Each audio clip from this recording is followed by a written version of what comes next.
As it's been a week now since June the 16th, and I've had a couple of days to process and reflect exactly what's happened with myself in a very special capture, I thought tonight is an ideal time to tell the story, as you know, I'm having a wander down the river in search of a new stretch that, you know, I might have a dabble on in the future.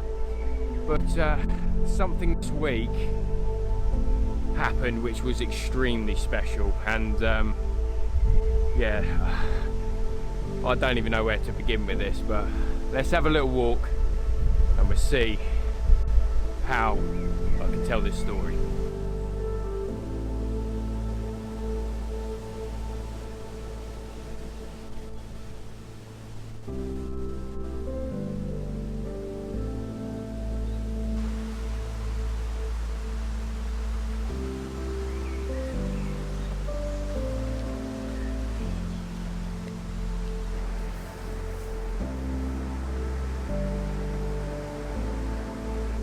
You all know just how important that June the 16th is for me. It's just tradition for me. I've done it for so many years, and it's just a part of my angling when it comes to that special day. It's all about getting out there and enjoying the wilderness and spending that time trying to catch these special creatures that live in our waters, in our river systems. And the reason that is so important to me is because I still love a bit of mystery in my fishing. Don't get me wrong, I'm one for targeting a Pacific fish, but I still love that feeling of not knowing when that buzzer goes, and that is exactly what June the 16th is about, isn't it? Is just hoping that something remarkable turns up.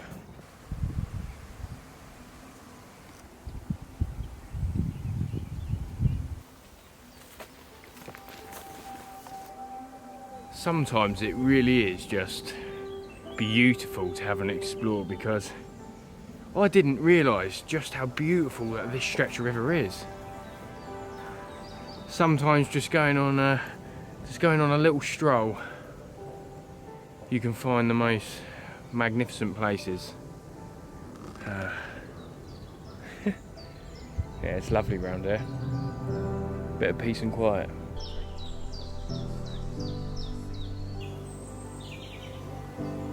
So I've been banging on about just how special that night is for my angling, and something came up this year. I couldn't get or find a stretch which I was happy with.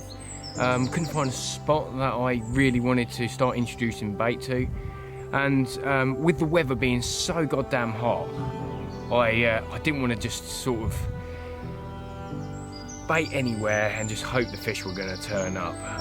I mean, don't get me wrong, I did trickle in a little bait when I was cruising down there in the new boat, but there was this one fish in particular which is in a totally different area, a totally different vibe to what I'm in now.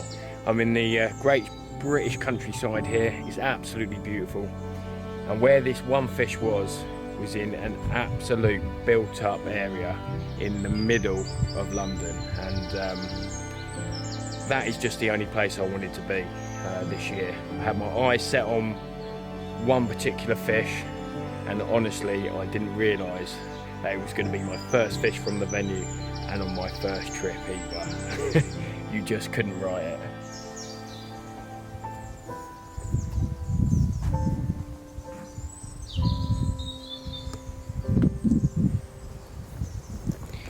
So let's do it. Let's jump right into the urban city now.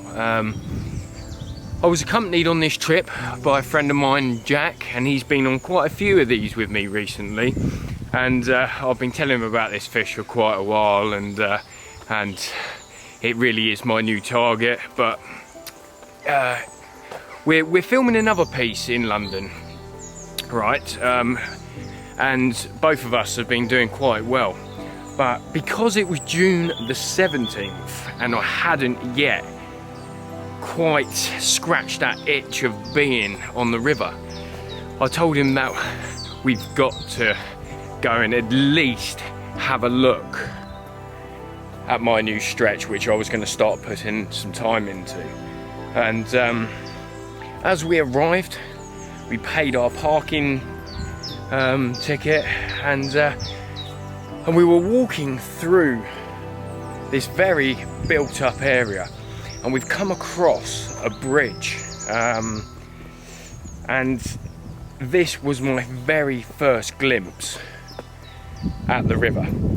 Honestly, it was a bit like right now me walking over this and peering down and seeing pretty much every fish in the stretch. Well, quite honestly, it can't have been every fish in the stretch, but there were a lot of them there, just sitting there, just soaking up the sun. And I honestly couldn't believe my luck. Talk about being in the right place at the right time. I must have trodden in something, because I had all my gear that I normally carry for stalking, my unhooking mat, my rucksack that I've got here, and my sawn-offs with a little sawn-off net as well, tucked away in it. And that is all I needed to have a go at these carp.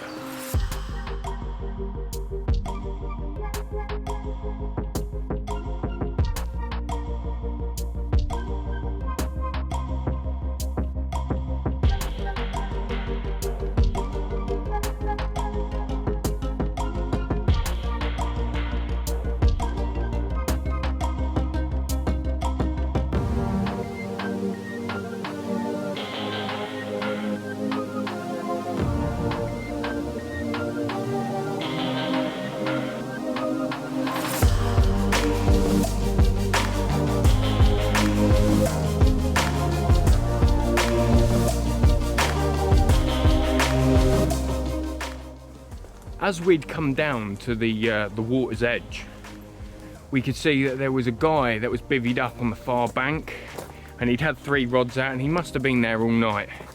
And there was another guy that was fishing right underneath the bridge, fishing right in the margins. And me and Jack just stood around watching for a while, and just thinking to ourselves that every fish and the fish that I so dearly wanted to catch was sitting right there on the surface, and these boys were fishing on the deck. And I quite honestly, I couldn't believe it myself that they weren't having a go for them on the surface.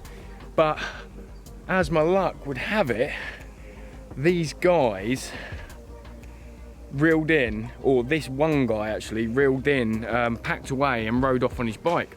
So that left the swim open and left an opportunity for me to get my stalking gear all sorted and try and have a go for this carp. And I couldn't believe that what the fish was what I was looking at. It was so wide, it was absolutely thick as anything across its shoulders. I knew exactly what fish it was that I was looking at, because it has a really bright orange distinctive belly on it, black as you like as well across the back, and it has a humongous paddle on it. And as I flicked my little bit of bread in front of its nose, it went for it straight away, but it pulled away at the last minute. And when a fish does that, you know that he wants it, but he was just a little bit shy of actually sucking in that hook bait. So I quickly reeled in, the old heart's going like a good one, and I had another flick for it. And this time it sort of fell behind a big patch of floating weed, and I'm not sure if he felt a little bit safer there, but he sucked it in straight away. Oh my God. Oh my God. Right in the weed.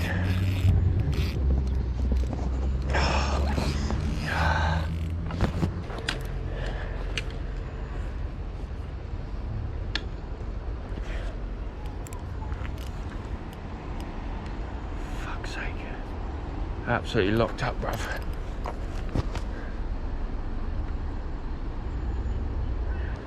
One of us going swimming, mate.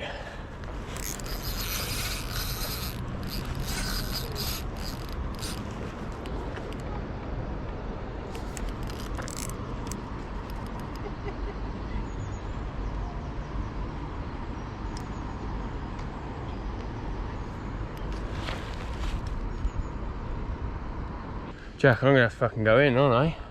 I'm gonna have to do, mate. It's fucking. This is like. Sorry?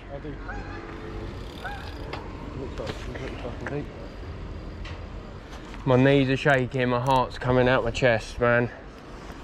I've got the fucking. I've got the fish of a lifetime, mate. This is. Oh yeah, yeah, we've got a bit of movement. Yeah, a bit of kicking. Yes, yes, yes, yes. Oh, I gained a foot.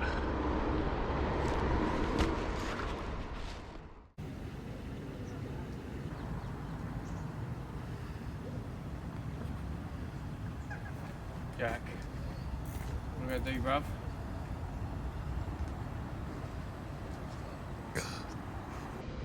Shall I swim out? What would you do?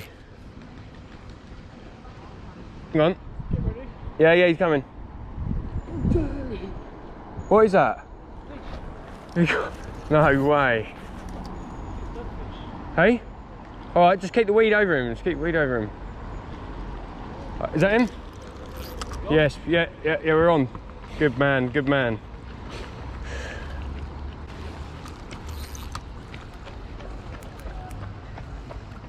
So heavy, mate. It's got so much weed on it, isn't it? Oh, Jack, don't get out just yet, boy. Don't get out just yet, mate, because it's just gone straight into another fucking weed bed there,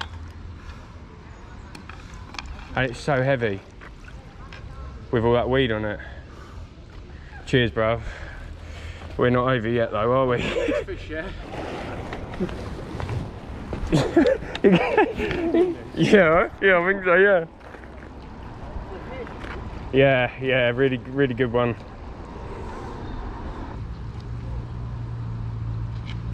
Is it? He's moving. Or is that you? No, he's moving. He's coming.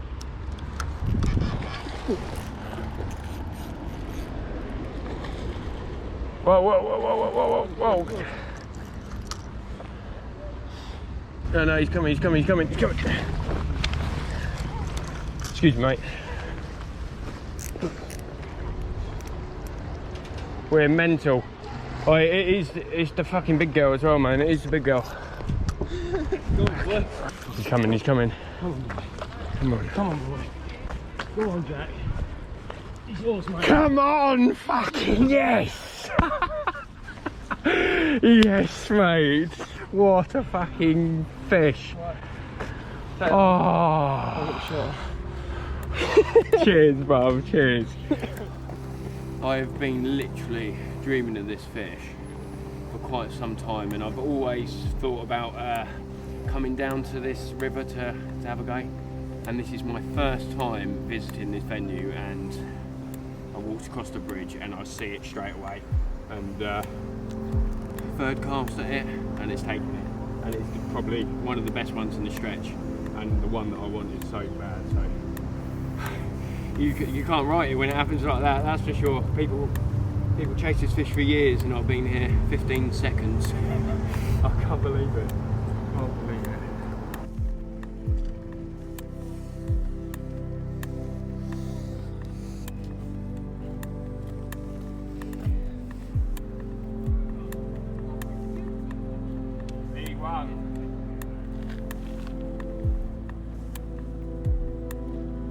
Look at this. Best fish I've ever caught, and such a remarkable fish to catch from. Yeah, honestly, like, this fish from a river in central London just means the world. I mean, best fish of my life, honestly. Incredible, incredible fish.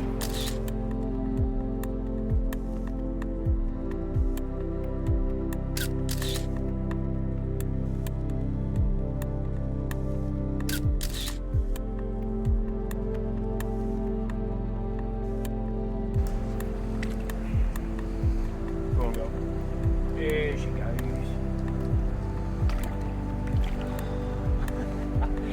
Yes, mate. What a fish. Cloud 9. Yes. What a fish. Just in case you guys want to know about what I take when I go on these stalking missions, I take this rucksack here, which is a stash pack, which unzips into a rucksack, and then I strap my my unhooking mat to the bottom of it. So there is the bulk of the gear. Like I say, you've got this rucksack to put any essential items that you need in there for stalking. Normally it's got my camera in it, and a few little items of end tackle, just in case I need to put a rig on the deck, so I've got my essentials to make something.